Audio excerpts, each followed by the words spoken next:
yaka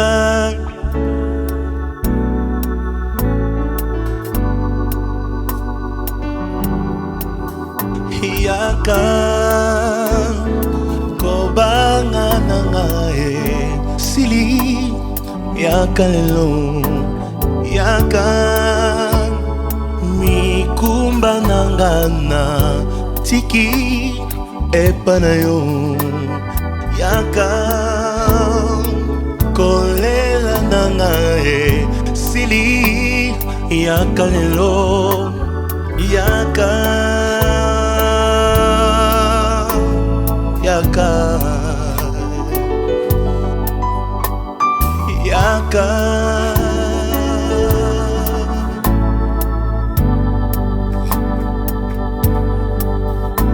yaka mbolingwa mosika ngayo nako kite yaka mu yaka mbolingwa mosika ngayo nako kite yaka mu yaka amour yaka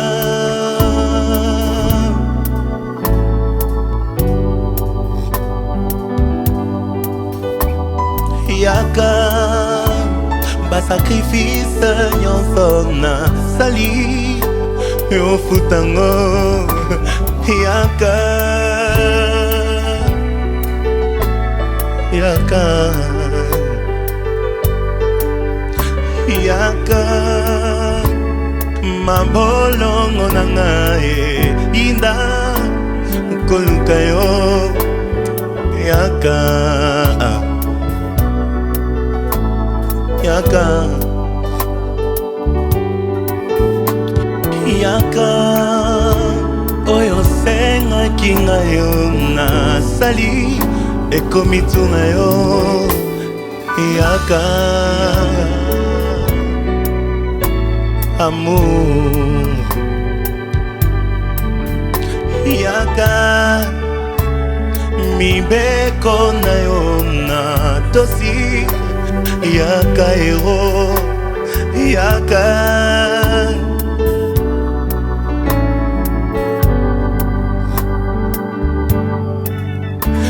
yaka relation ya mosika nako kate yaka mu yaka mbolingo ya mosika nako kate yaka mu yaka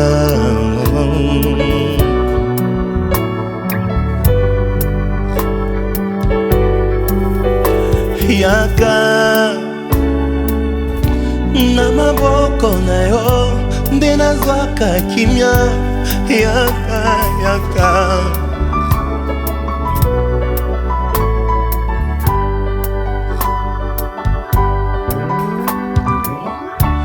na maboko na yo nde bilaka nanga ekokisama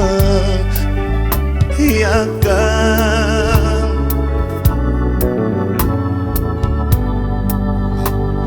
molimo mosantu nazali kosenga na yo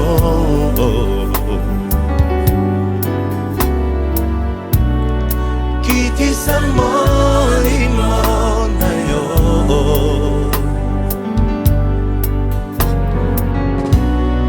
nazali kosenga na yo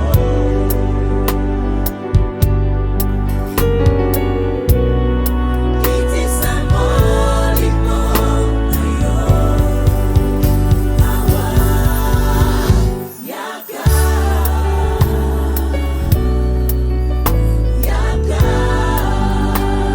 busana pembeni nanga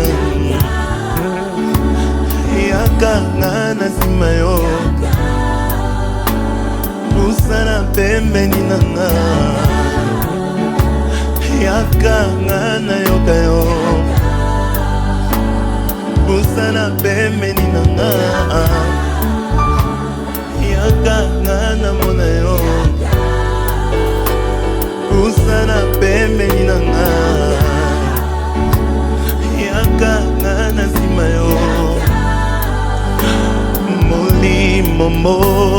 butu nazali kosenga na yo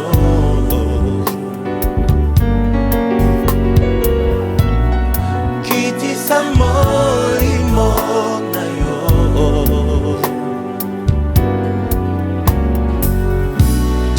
nazali kosenga na yo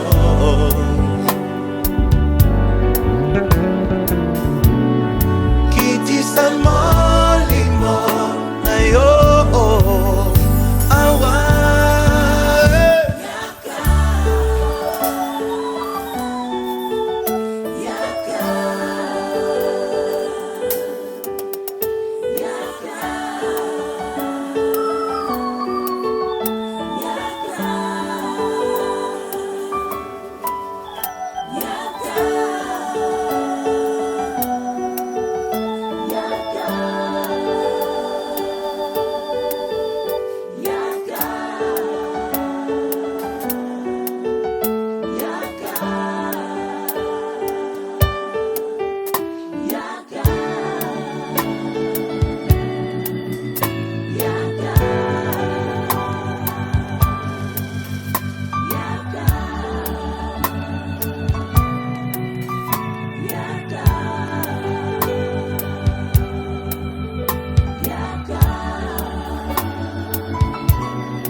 Je suis en train d'entendre la voix de Dieu. Et il est en train de me dire, Moïse, est-ce que tu es prêt? Il me demande si je suis prêt. Je ne sais pas prêt pourquoi, mais il me demande si je suis prêt. Est-ce qu'on peut répondre ensemble? On va répondre ensemble. Si je te fais signe, tu dis seulement, oui, je suis prêt.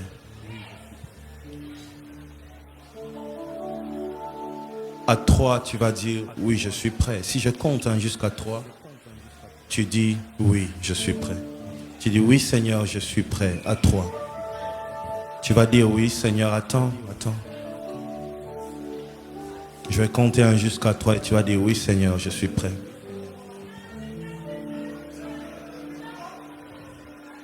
1, 2, 3.